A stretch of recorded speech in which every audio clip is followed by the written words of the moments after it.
গুলিটা লাগছে যে আমার এখান দিয়ে ঢুকছিল, ছোটো পিতলের বুলেটগুলা এখান দিয়ে ঢুকছিল আর এখান দিয়ে বের হয়ে গেছে। আমার সাথে তারা 2-3 জন ছিল মাত্র, ওদের মানে একজন চোখ দিয়ে ঢুকে গেছে, আরেকজনের এখান দিয়ে ঢুকছে, যে ওরা জায়গায় মারা গেছে আর ওদের কোনো ইয়া ছিল না। পরে আর কি গুলি করে দেখে আমি বসে গেছিলাম, পরে আমার এখান দিয়ে ঢুকে আর এখান দিয়ে বের হয়ে গেছিলো গুলি। আমাদের একজন দাঁড়ায় আর কি বক্তব্য দিতেছে 5 তারিখে আবার আন্দোলন হবে, এর মধ্যে থেকে আর কি পুলিশ এসে 4 সাইড ঘিরো করে ফেলছে। এবার মানে গুলি করতেছে ওরা দুরা, মানে অনেকে মারা গেছে, প্রায় অনেকে যারা মারা গেছে তাদেরকে উঠাতে বাঁচাতে গিয়ে আর অনেকে এরকম মারা গেছে। কত জায়গার কি অবস্থা, এখন কি ঠিক আছে নাকি আসলে সমস্যা? এখন সমস্যা মানে 2বার ইনফেকশন হয়ে গেছে। যে সময় আমার গুলিটা লাগছিল আমি চোখে দেখি না, প্রায় 30 সেকেন্ডের মতন চোখে দেখি না, পরে আর কি হঠাৎ চোখে দেখছি মানে আমার সাথে আর কেউ নেই, পুলিশ খালি গুলি করতেছে। পরে আমি মানে আমার ডান পাও দিয়ে লাফিয়ে লাফিয়ে একটা বালুর ছবি গিয়ে আর কি উপরে শুয়ে পড়লাম। আমি নবীনগর বাইপেল আন্দোলনে গেছিলাম মেলার থেকে।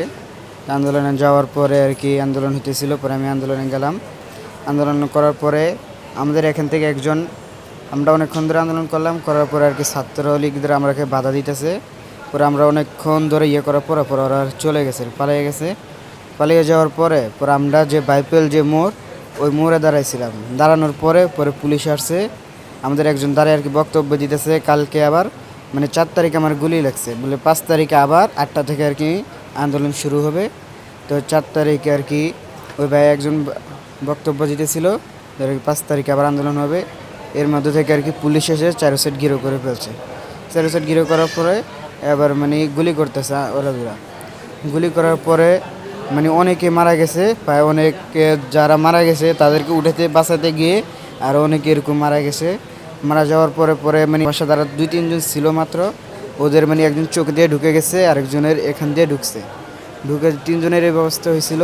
পরে আর কি গুলি করে দেখে আমি বসে গেছিলাম, পরে আমার এখান দিয়ে ঢুকে আর এখান দিয়ে বের হয়ে গেছিলো গুলি, যে ওরা জায়গায় মারা গেছে আর ওদের কোনো ইয়া ছিল না।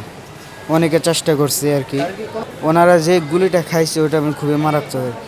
এবার আলহামদুলিল্লাহ মোটামুটি ভালো আছি, ইনফেকশন হয়ে গেছে আর কি। গুলিটা লাগছে যে আমার এখান দিয়ে ঢুকছিল, ছোটো পিতলের বুলেটগুলা এখান দিয়ে ঢুকছিল আর এখান দিয়ে বের হয়ে গেছে। না তখন আমি পড়ি না, আমি একটু হাঁটার চেষ্টা করবো, একটা বালুর থুবা ছিল ওটার পিছিয়ে দিয়ে আমি দাঁড়াইছি। পর আর 4-5 জন পারটেক পানিসের বোটগুলা ওগুলো দিয়ে মানে পুলিশে গুলি করতেছে, ওরা ওগুলো দিয়ে মানে বুলেটগুলো আটকায়া পরে আর কি আমার নিয়ে গেছে। নিয়ে যেয়ে পরে আমাকে বাইপেল হাবিবে নিছে, ওখান থেকে বের করে দিছে। পরে নবীনগর স্বাস্থ্য কেন্দ্রে নিছে, ওখান থেকেও বের করে দিছে। পরে ল্যাব জোনে নিছে, পরে ল্যাব জোন থেকে একটা ভাইয়া আমাকে সরুদিতে আনি ভর্তি করে দিছে। এটা কত তারিখের ঘটনা বলছেন? 4 তারিখ। 4 তারিখে। 4 তারিখে আপনি হসপিটালে ভর্তি, যখন সরকার পদত্যাগ করছে বা সরকার পতন হয়েছে, সেক্ষেত্রে আপনার সেই সময় কেমন লাগছিল? ওই সময় আমার কাছে খুব আনন্দ লাগছে, ভালো লাগছে। এই দীর্ঘ 1 মাস ধরে এখানেই পড়ে আছেন, আসলে কি অবস্থা সব মিলে আমাদেরকে একটু বলেন। এখন সব মিলে খারাপ লাগতেছে আর কি, কিছু তো আর করার না, যেটা হওয়ার দরকার সেটাই হয়েছে। কত জায়গার কি অবস্থা, এখন কি ঠিক আছে নাকি আসলে সমস্যা? এখন সমস্যা মানে 2বার ইনফেকশন হয়ে গেছে। কেমন সময় এখনও ডাক্তার কিছু বলে নাই। দিন শেষে একটাই পেয়েছি যে আমাদের দেশটা স্বাধীন হয়েছে, ভালোভাবে চলতেছে, এটাই আমাদের কাছে অনেক কিছু। চাওয়াটা হয়েছে মানে আমাদের কেউরই দরকার নেই, শুধু যেন দেশটা ভালোভাবে চলে, সুখে শান্তিতে থাকা যায়, ওইভাবে যেন দেশটা চলে। মানুষের যেন, গরিব মানুষ যারা আছে তারা যেন শান্তিতে থাকতে পারে।